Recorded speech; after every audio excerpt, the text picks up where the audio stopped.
Hi guys, welcome to today's session. We're going to have lots of fun having a chat with Mark today. He's got some great stories. Hello, Hi Mark, you alright? I'm good, cheers. How are you? Alright. Well, it depends. Have you following my Facebook page? What is that? Oh, alright. I made the papers, mate. What do you mean? I had to get Mountain Rescue to recover me on Saturday. Oh, were you on your bike? I had a little mishap. Go on. Oh, Yeah. what happened then? It's, we went up into Alwinton, Hi. up in the Cheviot Hills. We'd done just short of 18 mile. We were on a very narrow cycle track. And there's two rocks which was broken in the middle. I went for the middle, just didn't land it right to get through. Went to put my foot down and there was nothing there.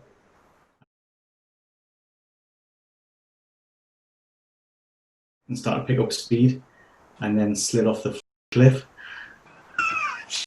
So did you fall? How far did you fall? When you look from the stream where I was and look up over, one of the lads reckons it's about 60 foot. Ooh. So how did you survive that? Because I'm a fat and I bounced. You bounced. I bounced. You know when you see these movies and you see somebody sliding down this undergrowth and go off the cliff and you think, what a load of shit. It's true, mate, it happens. It happens. I went down head first and as I went off the cliff, I saw the bike following us and I just thought, oh, this is going to hurt. And it did. Are you still sore then? Bruised all over. There's bruises coming out in places we didn't know I had any injuries. I've had my knee ripped open, had to be stitched inside and out. And the turned around and said that if the tear on my knee had been any higher or any lower, it would have been major tendon damage. Ooh. The doctor said, "Oh, I need to have a look at that," and stuck his finger straight in the hole to see if he could feel the tendons. Yeah, without anaesthetic. So I wasn't. What were your exact words? Yeah, yeah. So it's. I'm quite a picture at the minute, mate. Very good. So are you working then or not? I was supposed to be. You know, I mean, shit. Yeah, I had a fantastic week planned. Oh well, never mind. And that just went. Yeah. I'm assuming you're doing loads and loads of biking then. I have been, yeah. Were being the operative word. I set myself a little challenge the other week. I thought I'm going to get out, and I said, right, if I do 100 mile in a week, I'll be happy. I mean, that mightn't sound a lot to a lot of people, but for the fitness level I've had in the past, it was. I thought, well, that'll do me. I did that in 5 days. Absolutely smashed it. So it's and that was just going from the house and just picking different routes. Yeah. And just seeing a trail and thinking, I wonder what's down there, and getting lost. Yeah. It's good fun though, isn't it? Until you have Yeah. to get a helicopter lifted off a Like, mountain. Saturday, that looks as though it might be good fun. I'll have a look down there. Whoosh! There was 5 of us out, and I was bringing up the rear at the time. And the lads in front didn't look back, didn't know I was gone. For about, I think it would have been about 90 seconds. Martin came back first, and he looked down and went, how the f did you get on there? I said, faster than you will. You try, mate. And as soon as he got down, the first words from him were, get my bike out of that water. I got myself out, but I just couldn't get back in to get the bike out. Oh dear. Fun and games. So, but we've all said that if it wasn't for the PPE, I wouldn't be here. So did you have what helmet? What else did you Helmet, have? arm pads, elbow pads, my knee pad took the brunt and because it was a pull-on one, so it's elasticated, Mhm. and because it was elasticated, it held the cut together. Decided to have a look to see how bad the wound was underneath, and I wish I hadn't looked. Ouch. Yeah, you could see straight in. It was just. Oh, lovely. Lovely. Yeah, leave it where it is, mate. But I'm grounded. What by your Wife's missus? grounded. I'm not allowed out. Well, your missus has grounded you. Yeah, yeah. And then when I'm allowed back out, I'm only allowed on the drive. Oh dear, you have to have an assessment from her first. But I'm thinking of suing Red Bull because they reckon Red Bull gives you wings, and I've tried it and it friggin' doesn't, mate. But are you going to be on the new advert where it says it don't work? Well, I cracked that joke on the hillside when I was getting recovered, and the chief medic said, "Well, he's all right because he's cracking jokes, so his head's all right." Oh, sorted. They've got a funny sense of humour as well, them lot, haven't they? So They have, yeah. Aye. the story I don't know then, Mark, is where did it all begin? And so how did you become an ADI and where did that all start? That all started in, well, I started training in 1999. I've always fancied doing it, but I never had the cash to pay for the training, and I never thought it would be something that I could actually get into. And the company I was working with, they put us on short time because there was a massive downturn in the production market for them. So there was 1 week we were working 3 days, and the following week you would only be working 2 days, but you never knew what you were going to be working. So I looked for another job, and they then turned and said, "Oh, well, we're looking for voluntary redundancies." So I volunteered for my redundancy, and my redundancy money paid for me training. So it was the May of 1999, I started training, and I qualified in the May of 2000. So just plodded along, got the qualification, started with the way it works. So an extremely large training organisation who was no longer with us, right? There was 3 lads from there splintered off and set their own company up, and they asked me to go and work with them. So I was with them for about 12 months, and in that time I was obviously doing the learners. Then I moved on very rapidly to start helping them with part 1s and part 2s of training ADIs, and really, really enjoying that part. Absolutely loved it. But then I felt that they were taking a little bit of advantage of me. So I was getting all the unwanted shifts, as it were, and left all the donkey work to do. Yeah. So I said to the wife, I said, "You know what? I said, I can do that for myself." And that's what got the ball rolling. I just went, right, and put me notice in. I had to give them 1 month's termination of my franchise. Did that, and within a month of having just me on the road as an ADI, I had another 2 or 3 cars going. Then we got up to about 12 cars, and unfortunately, within our industry, as you know, there is some trainers who just don't look after their equipment, and they don't care as much as the rest of us. And it is a small minority, but unfortunately, it spoils the barrel, doesn't it? One rotten apple. So I had it where there was vehicles getting damaged, there was vehicles that were an absolute tip. And I said to the wife, I says, "I've had enough of this." I says, "It's not them that's getting the bad name, it's the school." So we started to whittle it down and said, "Oh, get your own cars, go on your own." And a lot of them were happy to do so, and we supported them massively to get them set up on their own. And then I got the opportunity to go to Oman to do some contract work out there for a large petroleum company. So went out there. As soon as I got there, I realised the rotation wasn't the best of rotations.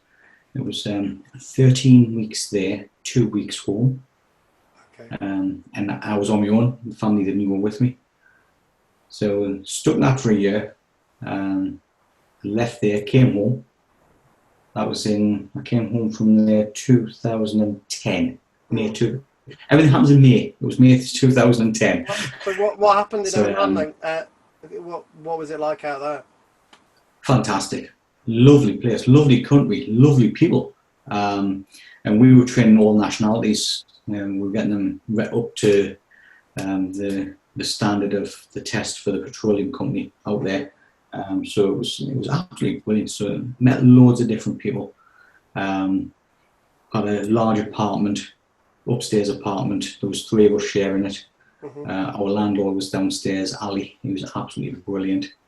Invited us to barbecues where the goat had been hanging for a few days, draining out and that. No, we'll give that one a miss, Ali. But there were certain things that happened within that environment that made me rethink my position. And one of the things I always said was that if any family member said come home, then that was it. I would be out of there. The youngest son said those words just after I signed my second contract. And there was other things happened within the managerial side of that company which didn't sit too happily with me. So I thought, that's it, I'm coming home.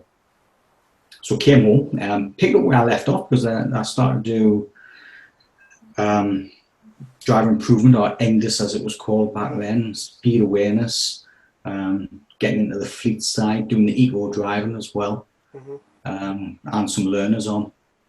And then in 2012, back end of 2011, I was offered a position in Iraq, which I asked the wife, and that just went down as no.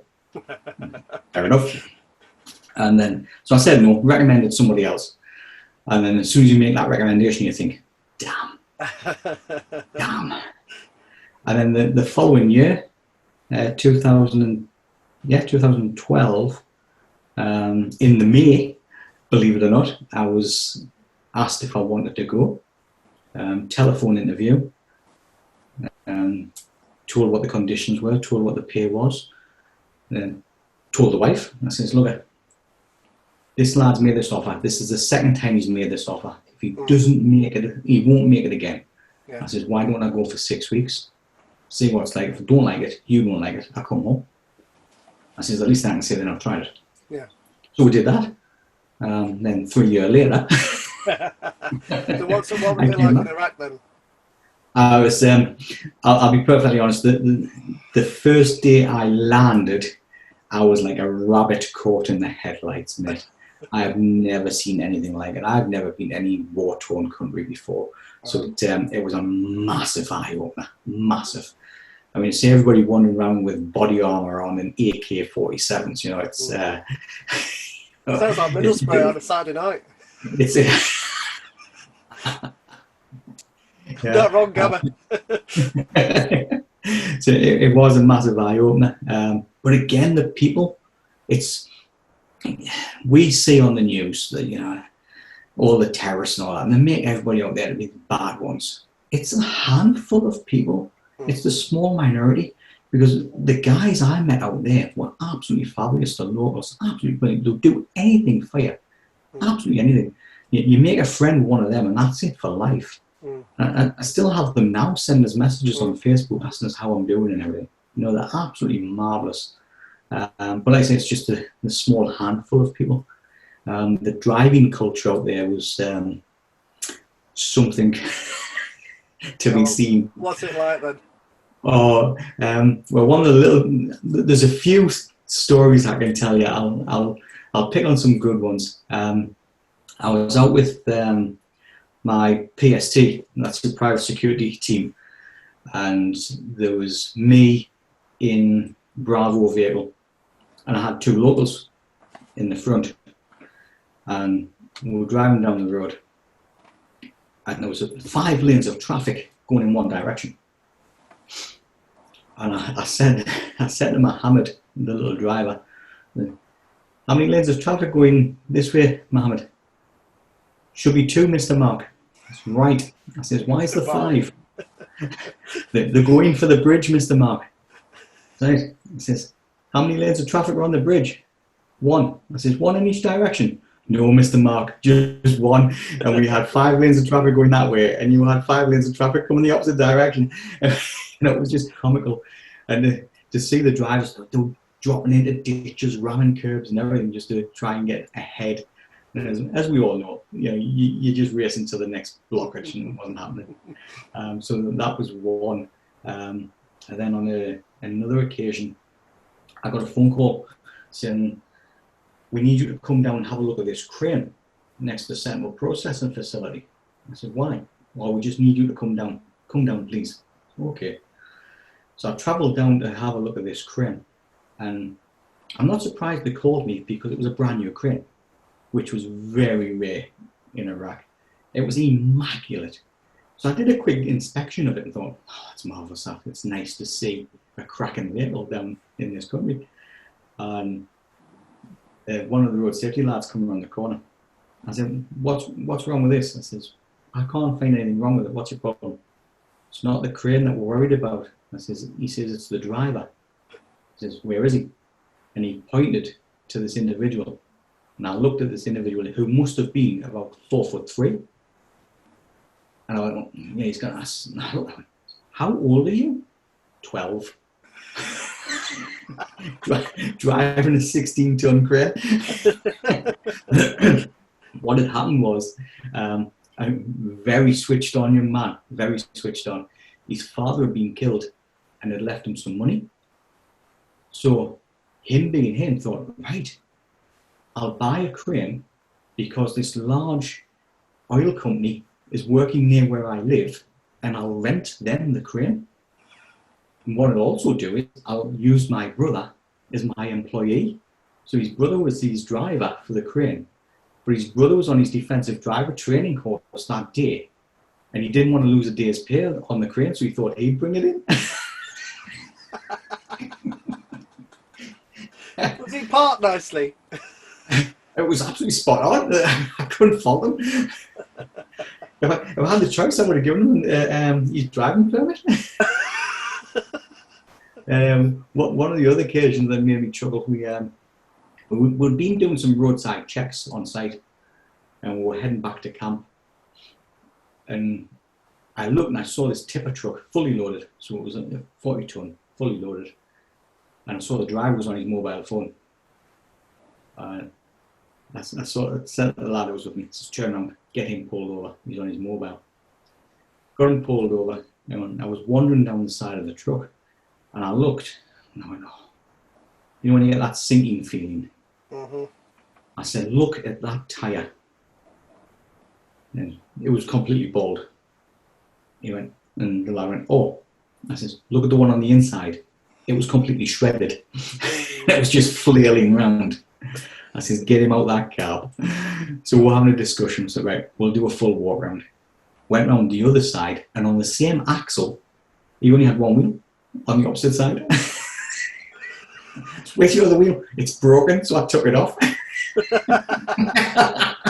Where's the solution? I knew I would get wrong for having the dodgy tyre, so I took it off.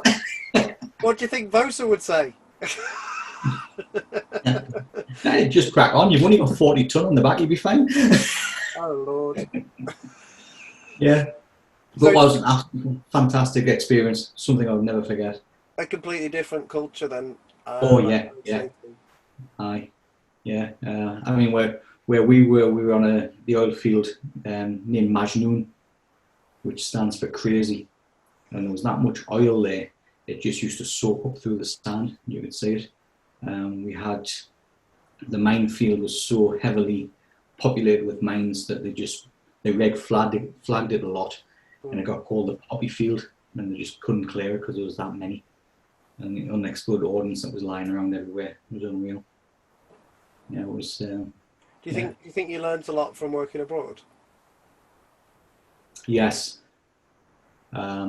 Well, I was going to say to be more tolerant, but you know, there's times that I do blow my stack a little bit at certain things.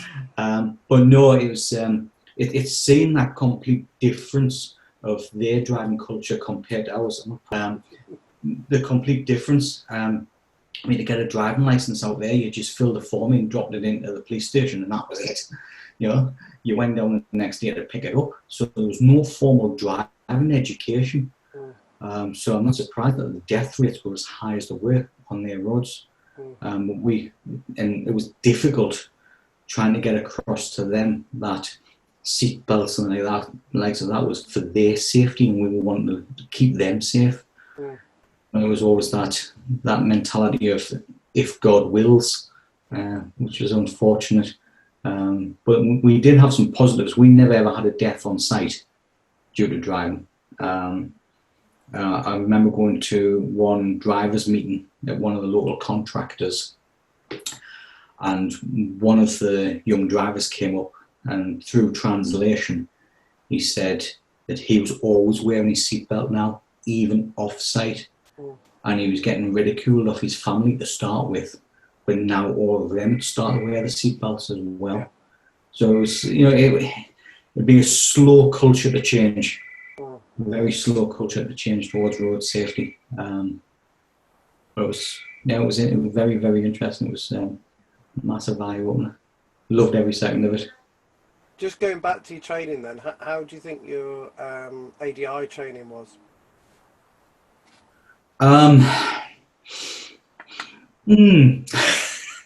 Well, part one was obviously that was a lot of classroom stuff and did a lot of my own. Part two, I had a fantastic trainer, a lass called Yvonne. She was brilliant. Put me through my paces.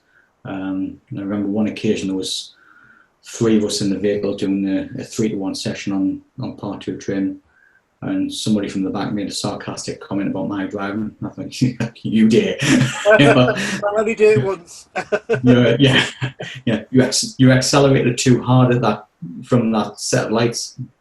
Did I? Really? But no, Yvonne was brilliant on that one.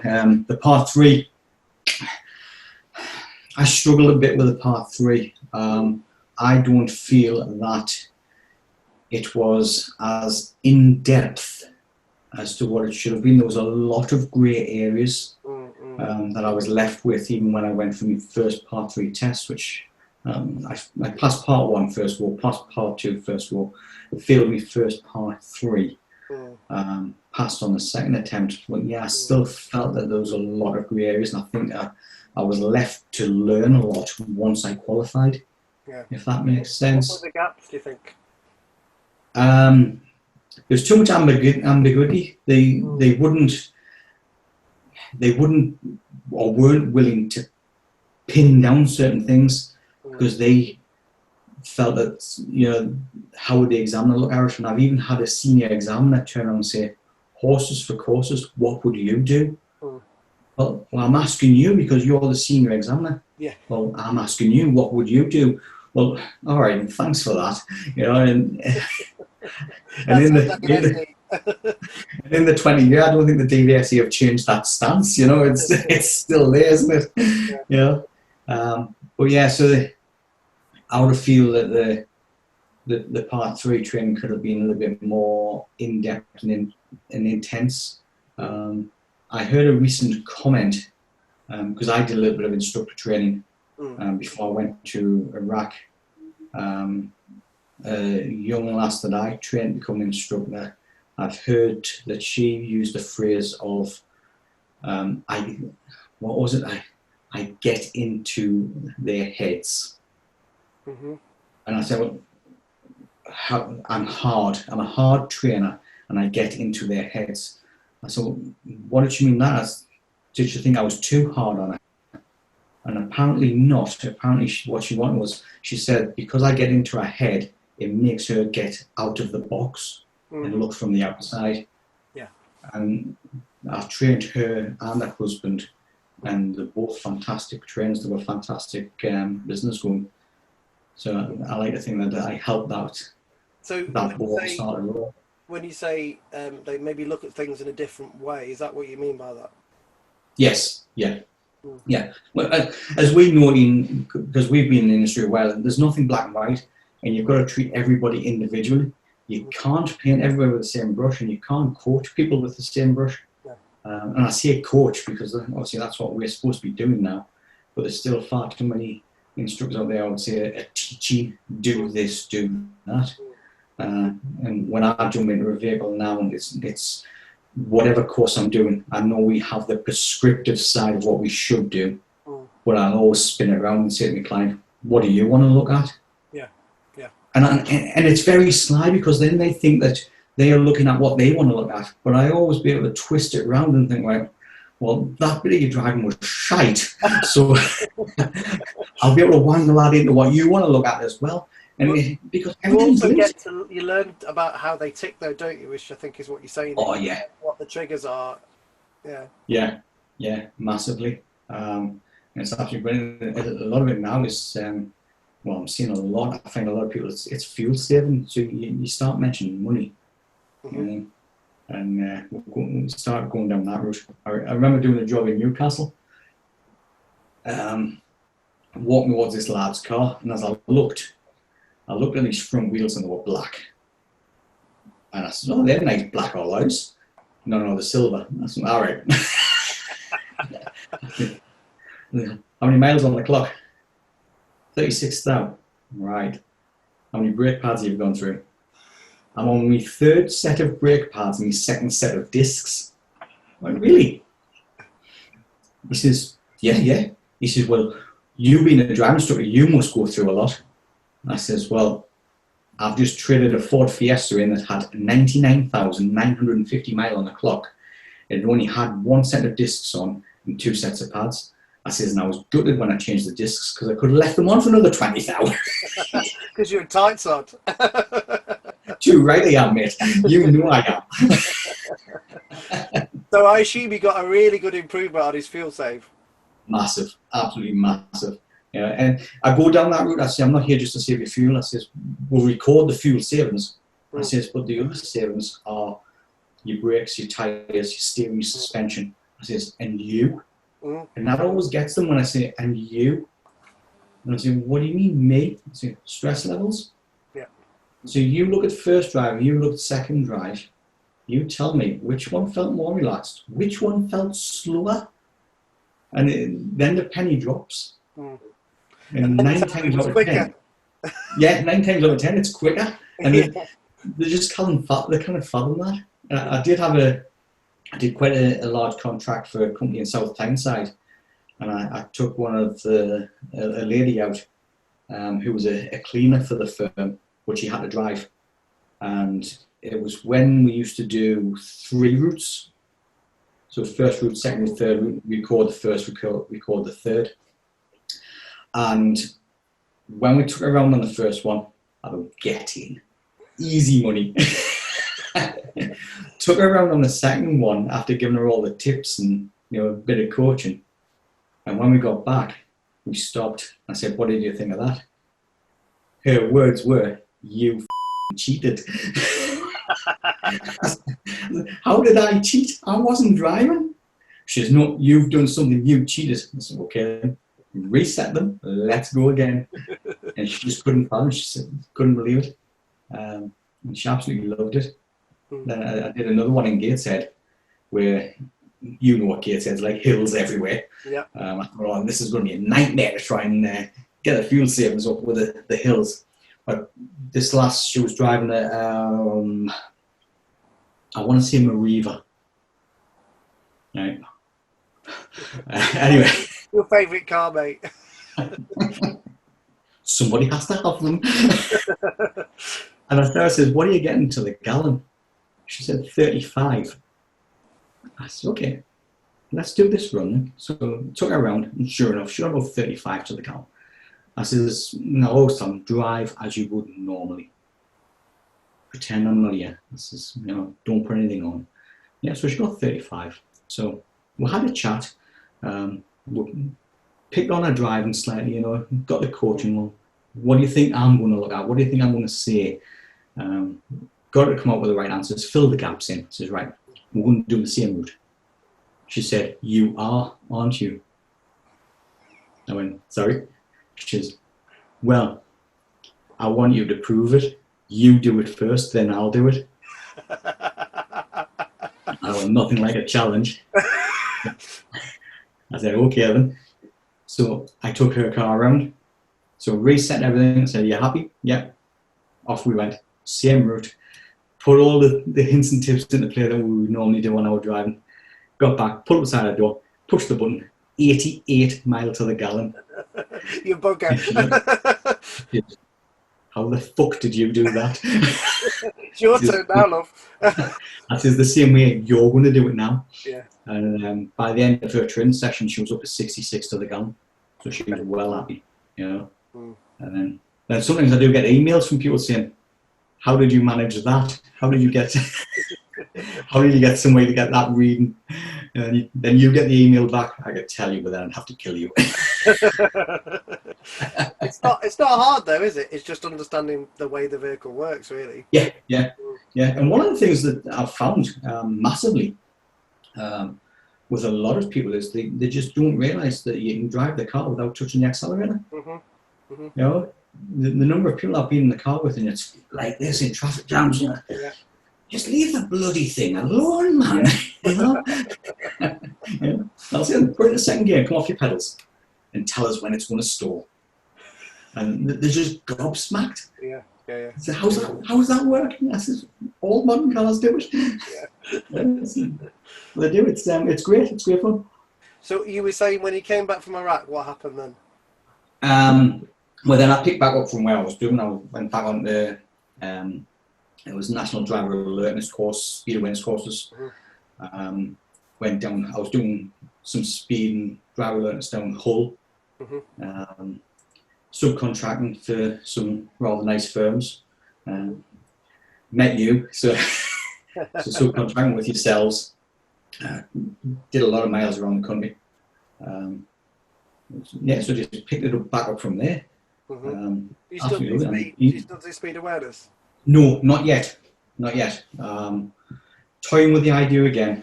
It's just with this fiasco that we've gone through over the last 5 months. I think it's going to be pretty hard to get back into it until we get the all clear from Boris to say everybody's good to go to work properly. But yeah, that's one aspect I would like to get back into a little bit. I have heard that they might try to continue doing it online as well as in class type of affair. So there might be some changes within the time structures on that. So yes, we're always looking to improve. You know, always looking for the revenues. Keeps it alive. And there's so many bloody avenues you can go down as well if you just look for them. So I think that's why the job's lasted so long, because it's never been static. Because you did, you applied for a police job, didn't you? I think. I did. Yes. Yeah, some years ago. Yes. I can't remember what year it was now, but 200 people applied, got shortlisted to 7, 5 of which was 200 people applied for this job, for one job. I got shortlisted to 7, 5 of which were serving police officers. There was myself and another ADI. And when I went out on the test drive, I was told that the officer who was retiring was reapplying as a civilian. So I got the gist then, when, treated as a day out, went out in a Volvo S60, and the instructions were 20s, 30s, 40s and 50s you stick to. National speed must drive to your capabilities. I said, so don't scare you. You won't scare me. All right then. The car will do 160 miles an hour. Yeah. It's okay. So we're approaching a roundabout, and there was a Porsche in front of me, and I backed off. And the lad that was with me said, "Why are you backing off?" And it's because that Porsche was going a straight line this roundabout and shut me off. And we were in an unmarked car. Yeah. So sure enough, the Porsche cut me off. He went point to point, and as we got off the roundabout, this instruction came from my left-hand side: get alongside him. I'm alongside this Porsche at 100 miles an hour, and he said, "I want you to lean forward, look at him, wave, and floor it." And on the back of the car, I just had one sticker, police vehicle. I've never seen a Porsche disappear in the rearview mirror as fast, but that was absolutely marvelous. And then we joined another road to go from Newcastle to Hexham. It started to lash down with rain. And I moved into lane 2 and just set it away. Yeah. We're up to 155 mile an hour. And I could see in the distance that there was this little purple Micra, you know, the old shaped purple Micras, was in lane 2. Yeah, that's the one. Was in lane 2. And I just said, can I flash that vehicle? Yes. Flashed it, nothing happened. And he says, Mark, flash it again, but this time keep your main beam on. Flashed it, kept main beam on. It moved over and then just went sailing past. I never even eased off the accelerator. Mm-hmm. So it just shows, you know, it's one of those things that I something bring up in the conversation, forward planning, mm-hmm. you know, looking ahead and seeing what's happening. And then he said, right, start your commentary. So I started the commentary, vehicle I was in, weather conditions, mm-hmm. speed limit of that road, the speed I was doing. I said, there's a police car parked on the opposite side of the carriageway. The officer is at the top of the embankment doing something in the bushes that he shouldn't be doing. And the lad that was sat next to me, how did you see him? Good glasses, mate. One eye works, the other one doesn't. Very good, very good. So you enjoyed it? Enjoyed that process? I did. But then when I was working abroad, I got a phone call to say that there was a job there for me. Mm.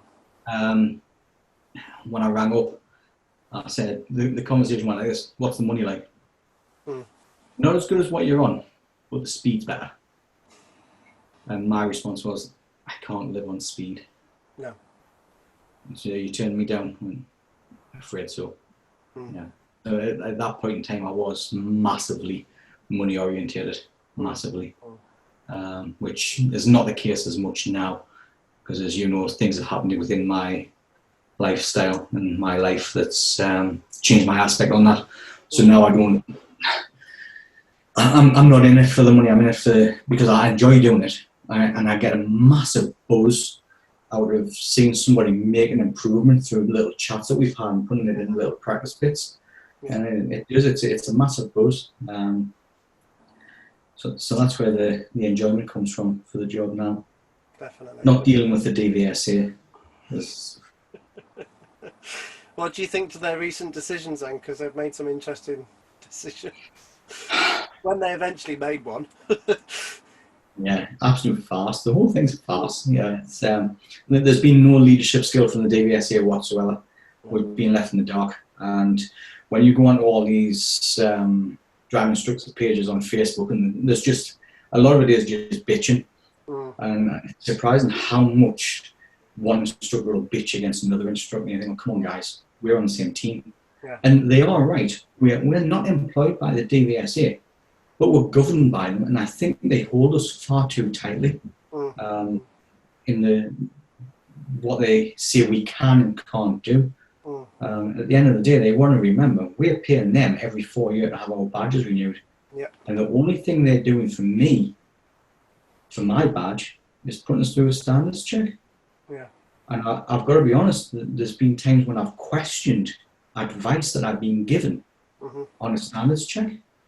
One example I'll give you, it was before they changed it to the standards check, it was the check test. I got the examiner to do role play, and part of the role play was tailgating. So we were talking about it because he had done a little bit of tailgating, but unfortunately, somebody in a white vehicle with 3 initials as the vehicle manufacturer decided that he wanted to tailgate us aggressively, which was brilliant for a talking point. Yeah. You know, and it was absolutely marvellous. Now, we came down this hill, and at the bottom of the hill, I said, bottom of the hill, traffic lights, we're going to be turning out to the right. The white vehicle was going off to the left. So we turned right, and then I give the instructions of the next sequence of events. When at the end of the check test, he said to me, he said, what you should have done, when that vehicle turned left, you should have gotten me to look in my interior mirror to see how far he gained distance-wise. I went, right. And when did you want me to do that? He says, as soon as we turned right. Okay. I says, as soon as we turned right, we had shops on the right-hand side. We had a busy petrol station. We had a pedestrian crossing. We had a 4-exit roundabout. You want me to get you to stare in your interior mirror while we're coming across that lot? Yes. Oh, no. No. No. Practice. Well, that's what you should have done. Oh, really. So you would do that with a learner, would you? You know what I mean? Yeah, it's just some of the advice. There's things like that. I've heard other tales from other instructors as well. Some of it you take with a pinch of salt, because now I believe absolutely jack unless I see it, hear it, or feel it. Yeah. Like falling off a cliff. Yeah, falling off a cliff. I saw it, heard it, squeal like a bitch, and then felt it. I'm not. You hear the tales of I've tried to book. Well, it was yourself, wasn't it? B+E test today. You're struggling with, and yes, there was 2 different answers come through as to what's happening. So there's none of us know. We're all being held in bloody limbo. Fortunately, I'm not having to go through that much of test bookings at the moment. I've got some that are wanting to get through B+E. I'm leaving them on the back burner at the moment, just so we can start getting some normality. Yeah. Because it's pointless doing the training if I can't get a bloody test. No. It's absolutely madness. I was going to talk to you about like your dream road trip. Then, have you done much travelling? Oman in Iraq. What else do you want? and then it wasn't sports cars, it was just 4x4s. Not that exciting. But I mean, if you had a dream road trip, where would it be? What would you do? Oh God. Can I get the cycle carrier on the car? Can I take my bike? You know. Without falling off, without your wife knowing about it. Well, we booked a few days away in September, and as soon as I booked it, I thought, wonder what the cycle routes are like around there. Absolutely. So maybe you might be cycling then. I'll have to get my finger out and get the bike fixed though. Before then. Plus, I need all new PPE now as well, so all my gear went in the bin. So, your head's still intact though. The helmet had taken a fair bit of battering. It did its job. It took so much of a battering that one of the lads I was with immediately went out and bought a full face helmet. He said, after seeing what your helmet's impacted on, because he says, where did you land? I went, that rock there. Boom. Then I bounced off that into the screen. But no, that road trip, God, I suppose it'd have to be Route 66 because everybody bangs on about it. So yeah, Route 66, I would say. Maybe do it like Bradley Walsh did it in the camper van. Have you done any of America at all? Or? No, never been. No. Yeah, never been.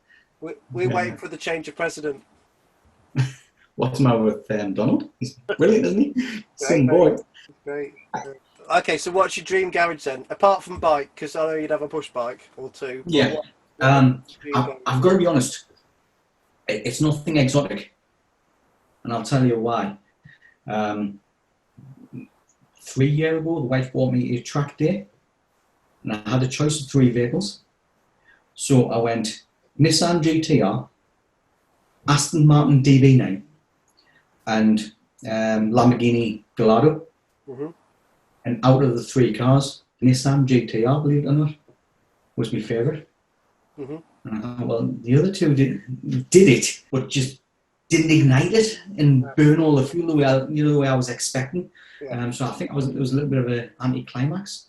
When I was in the DB9, you could tell that the lads had the normal script because every single one of them said the same thing. Have you been on track before? What's the fastest you've ever drove? So I was in the DB9 and the lad was giving us all the spiel on it. He says, he says, it's a nice cruise car. It's a South of France car, he says, it gets there but it doesn't get there fast. And we came around the bottom bend of the track. He said, right, Mark, he says, just keep it over to the right because you'll never catch that Porsche up this straight. Shouldn't say that to you, mate. A couple of flicks of the paddle, accelerated to the floor, and off I went. And I took a position up for the bend, and I saw his foot lift because they've got dual controls. They do, yeah. And I went, leave it. You don't need it. You don't brake and steer at the same time. Took it round the bend, left the Porsche standing, and he went, okay. He says, two things. I says, go on. He says, no one has ever caught that Porsche up that back straight with this car before. Right? He says, and where the does you don't brake and steer at the same time come from? He says, what do you do for a living? Well. Let me tell me. He turned around and he said, what qualifications have you got? And I told him.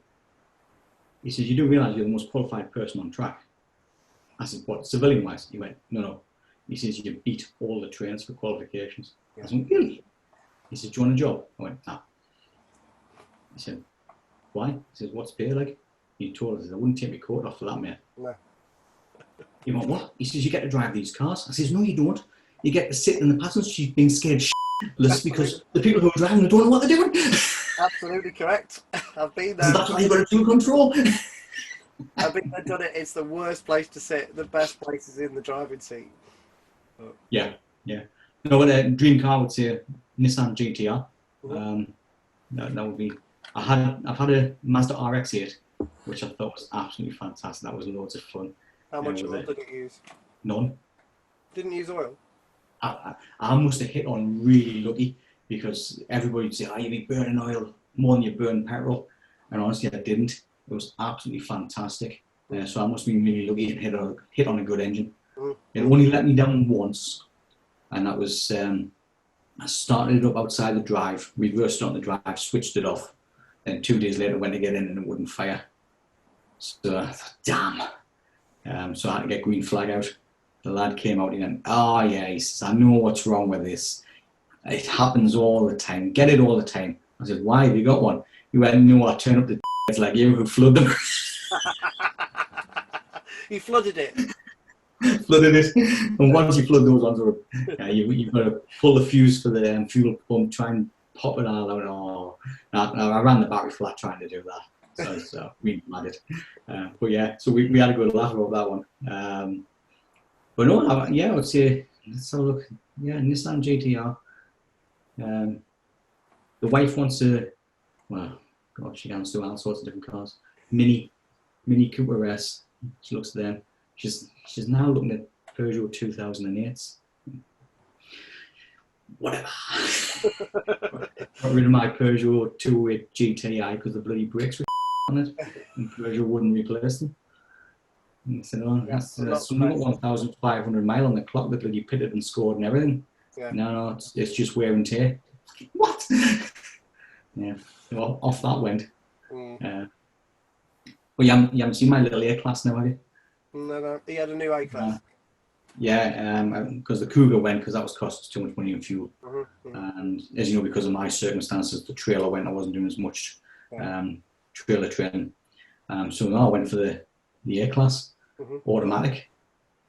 I never thought I would be able to afford an A-Class. I never thought I would go for an automatic either. Absolutely love it. Brilliant. We were out for a drive the other day, a couple of weeks back. And I started getting all excited. I said, I need to pull over. She said, why? I said, look what I'm getting to the gallon. I had it reading 91.3 miles to the gallon on a 5-mile run. And by the time I stopped it, it dropped, hadn't it, to 88.5 or something. I said, I'm still on the photo. I thought it was me that was a sad bugger. No, it's me as well, mate. Honestly. I'm taking it to diesel then. It is, yes. Yeah. But as regards to the battery ones, I can't really justify an electric vehicle at the moment. The range just isn't enough for me. And I don't think the infrastructure is built for it at the minute either.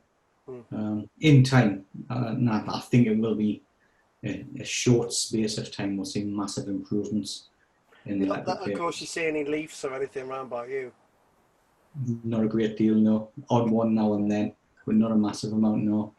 You know, we've got in Sunderland they built a massive charging station. How often it gets used, and I don't know. But no, at the minute it's electric's off the cards for me. I'm never going to say never, No. because you know I did say I would never buy an automatic car. But there we go. We're there now. It's hard to go back though when you've gone automatic, I think. Yeah. And I've got the paddle, so I can play around with it that way as well. And then you've got the 4 modes of eco, comfort, sport, and I, which stands for individual, but I've classed it as insane.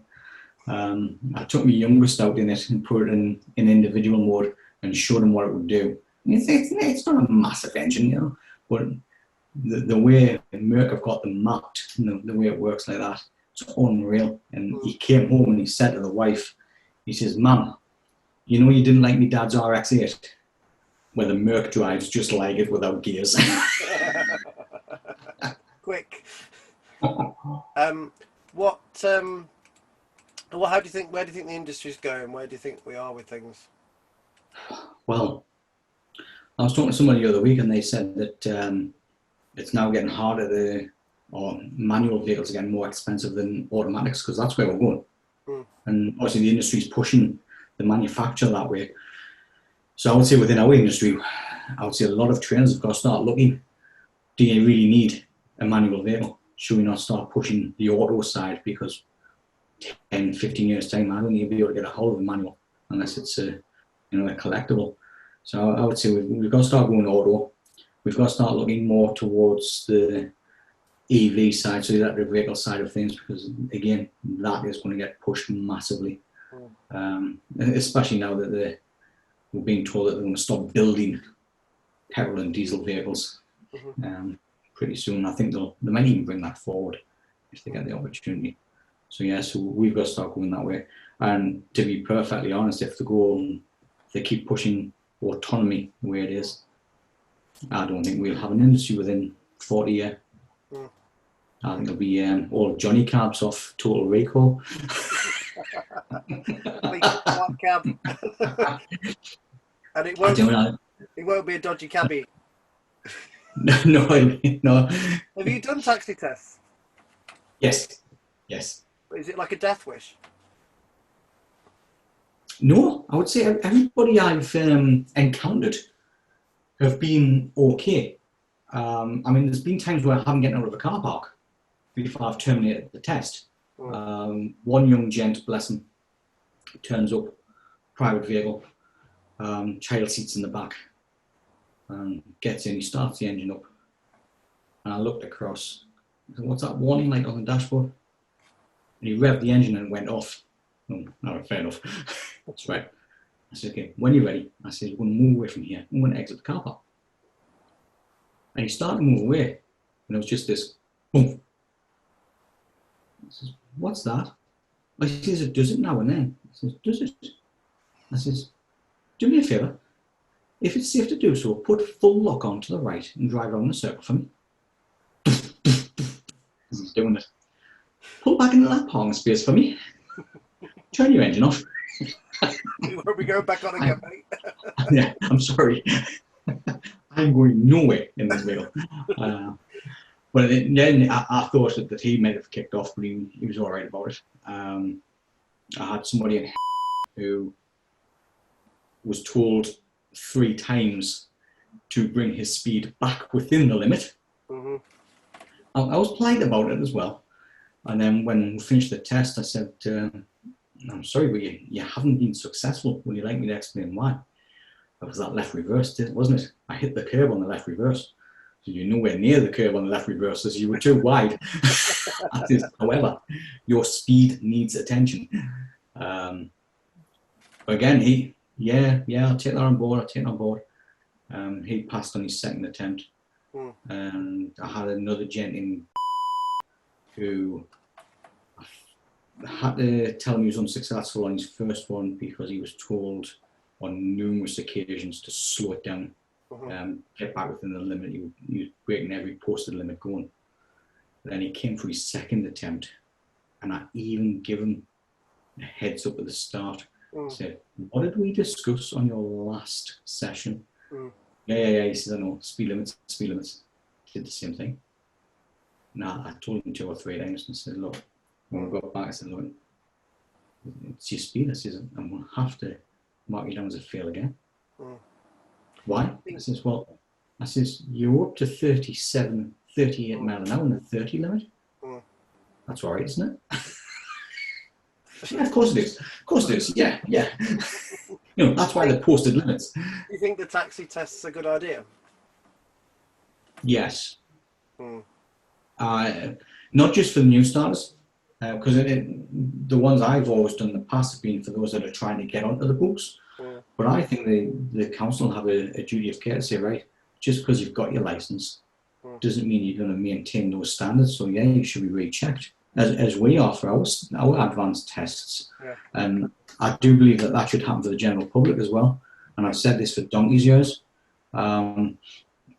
My father, prime example, passed his test when he was 17, did nothing until he was 70. And all he did when he was 70 was to sign the form to say that he was medically fit. All wrong. It's so wrong that he got a car that had ABS. The first car he ever had that had anti-lock braking systems. I said, you do know how it works, don't you? No. Come on, I'll take it out. And I showed him. And he had a fit when I hammered the brake on, made the ABS kick in. He says, what are you bloody doing? I said, that's how it works. That's what it feels like. He says, if he'd done that, he would have took the car back. I think it was broken. But never ever kept up with technology. No. Ever. And I believe we do have the system in place. We've got our plastic card, which is 10 year. Yeah. Every 10 year. Not so much a test, but an assessment of the likes of us, qualified driver trainers. Get the DVSA to bloody farm it out like we do with a taxi test. Farm it out. Let us do it. Let us say yes or no. And if it's a no, then they go back to DVSA, and they then have to sit in a driving test with a DVSA examiner. I've always agreed with that, and I always thought that should be the best way forward. I mean, I don't think there's anywhere in the world that currently does that. But why not be the leaders? Why not lead it? Why not? Yeah, why not? I mean, we've been up the top of the league board for the least fatalities in the world. So why don't we take that next step forward? I made a prediction the other year. I turned around and said the fatality rate would actually rise from one year to the next, and I was right. And the reason that I knew this was going to happen, or I had the insight, was the amount of traffic coppers that were getting taken off the road. And that's one of the things. There's so many people out there now who think they can get away with it because they're never going to get caught, and it's never going to happen. Mobile phone use, speeding, we've got a pedestrian crossing near us where somebody was killed on it the other month. I've crossed it, and there's people that just don't stop. No. Well, if we're taking the deterrent way, and the police are more of a deterrent than they are the enforcement. Because if you see a copper, people will start behaving themselves. And unfortunately, the government's took that away from us. And I can't see. We've had lockdown, so there's been less miles driven. But I would say on a pro rata scale, I think the death rate's going to be the same when the figures come out. It's, which is a shame, because I don't believe we're doing enough. So more police, and every 10 years some form of feedback on someone's driving. Obviously, I want to be exempt from all that. Well, you see, the other thing I find is that I know you mentioned advanced test, but if I was an ADI that hadn't done an advanced test, where does my driving get reassessed or re-examined? No, it doesn't. And again, that's wrong, isn't it? It's not just your driving though; it's your theory as well, because you can. Now, I'm going to say you can bullshit your way through a standards check because you're picking the frigging subject. Now, I've seen it where people have turned and said, I've got this set route in mind, and my learner is going to make this mistake here, this mistake there, and then we're going to sort it. You say, hang on, let's get in the real world. And that is the problem with the DVSA. It's not a real world, none of it. Well, like a fleet session, they don't really see a fleet session, do they? Because they say they want to see it for 1 hour, and I don't know many fleet sessions that last an hour. So No. which bits do you want me to miss out? Because I'm going to be missing Oh, out probably at least half, if not three the quarters. best, you're missing out the best bits, aren't you? Yeah. You know? Well, you know that I've had dealings on 1 hour sessions before, and I detest them. Absolutely detest them. Because you know, soon getting them in the car, you're getting them back out, and you've covered nothing. Absolutely jack. When I was doing learner drivers, it was 2 hours on nothing. If you weren't willing to pay 2 hours, please go elsewhere. No disrespect to yourself, but I'm trying to save you money. I'm trying to get you to learn something. Yeah. Because it doesn't sink in an hour. And if individuals who've got full driving license, the bad habits are there, and they're instilled so deep. You need more than 1 hour to get them kicked out. Absolutely. So yeah, so the standards check for an hour. It's no. It's like you say, it's not fleet. So they're not seeing what we do day to day. They want to see something that I haven't done. They want to see me do a learner that I haven't done. God, since 2008. And I know we can take full license holders, but again, that can all be staged, etc. Would you go back to learners then? Well, you know I hate the word learner. I prefer provisional license holder because I'm a learner and you're a learner. But anyway, that's another subject. Again, I would never say never. You know, because when I look at it, I've got a good friend, Craig, who turned around and said that learners were our bread and butter. That's where we started. So I would never turn around and say never, never, ever. If I was to go back to it at any point, it would be selective, and it wouldn't be full time because I enjoy my fleet stuff too much, you know, and my B+E stuff, you know. So I enjoy that side of things. So yeah, I'll give it. I'd probably like a fish out of water going into a test centre again. You know, but once you hear the bitching that goes on inside the test centre, yeah, I'm back. It's what happens in the test centre waiting room, isn't it? And it's in the first 30 seconds, you've sussed out the other end. Yeah. Not so long back, I was up in Sandy Lane, which is where they do the vocational tests, but they also do the learners there as well. And I was sat in the test centre, and I always get this feeling that there's a stigma between the vocational tests and the learners, or the learner instructors. And I heard these two instructors having a conversation, and one said, I've only ever had 5 terminations where the examiners had to walk back. And the other one turned and said, well, I'm close to that, I've had 4. And I'm like, gee, I wouldn't even admit it, you know what I mean? Is that something to brag about? I'm going to admit to it, right? So she's a lovely girl that I taught to drive, and she, for whatever reason, you know, the left reverse, some people just really struggle with it. So she was one of them people. We worked on it, and she'd failed a previous test on left reverse. Anyway, guess what she got on second test? So she touched the curve. She only didn't hit it really hard. She just touched it, and then she went to pot. She started crying, and the examiner turned around and went, "Do you want another go at that?" She went, "I've failed, haven't I?" He said, "I can't tell you. I can't tell you how you're doing, but do you want another go? You'll be fine." And she just absolutely howling with tears and screaming and all the rest of it. "I failed." Oh. He said, "Well, I'll tell you what then, let's leave this. Shall we go back to the test centre?" And she just kept on crying. So we had to walk back to the test centre. Well, I'll admit them, I've had one, and it was a very similar scenario, and it was left reverse, and she knew she'd messed up because she whacked the curb, and she pulled back around the corner, and I think she drove about 200 meters, then pulled over, and the examiner said, "What's wrong?" "I feel sick. I've got a migraine coming on. I'm going to be sick." She said, "I can't continue. I can't drive." So he terminated the test. He walked back. He said, "Oh, mark your car's on this street." Oh, thanks. So I got up there. She sat there. "What happened?" She said, "Well, I knew I'd flunked, so I thought I'd pretend I was ill." She got a free retest because it got marked down as nil result. Then got a free retest. I think it's sly bugger. Right? That's such a score on that one. It's a top tip.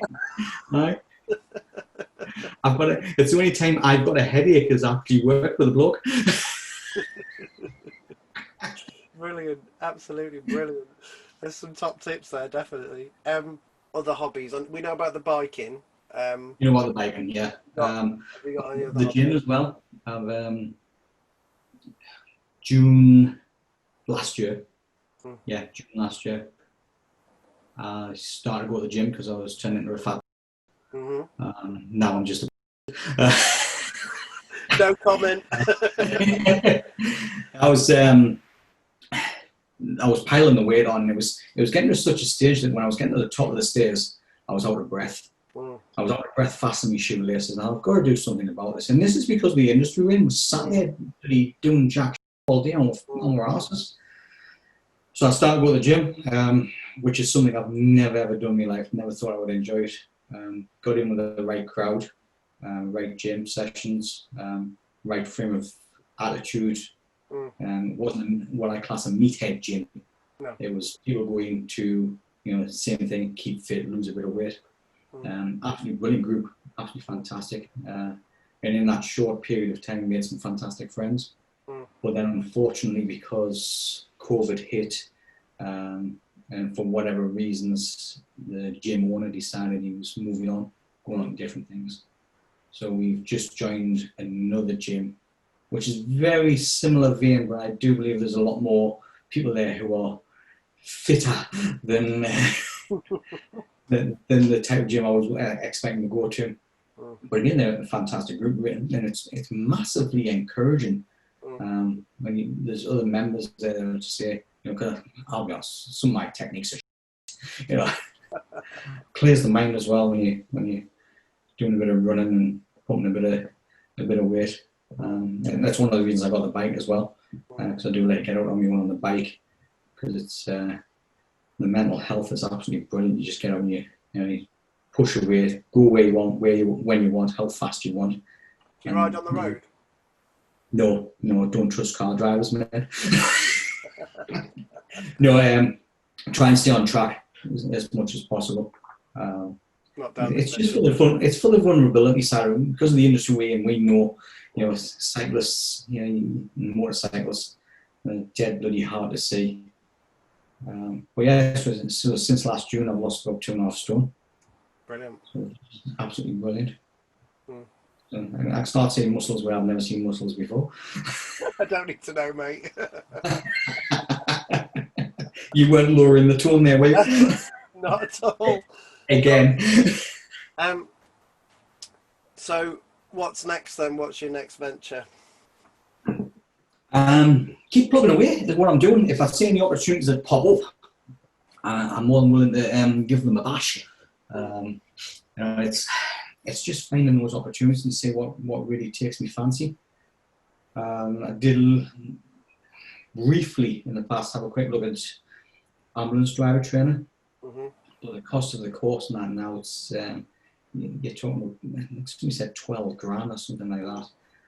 It's slightly out of my price range for what I would get out of it. Now that sounds daft. I'm 52, but do I really want to be pulling out 12 grand to go into that type of training, not knowing whether I'm going to get the work out of that? But no, I'm always keeping my ear to the ground and listen to see what other people are doing. And sometimes I get phone calls from individuals who say, "Have you ever done this before? Would you fancy trying this?" I'll give that a go, Ian. I'd never do that, mate. Good stuff. Well, it's been amazing catching up. I'm sorry to hear that you fell off a cliff. I think I was pushed. But hopefully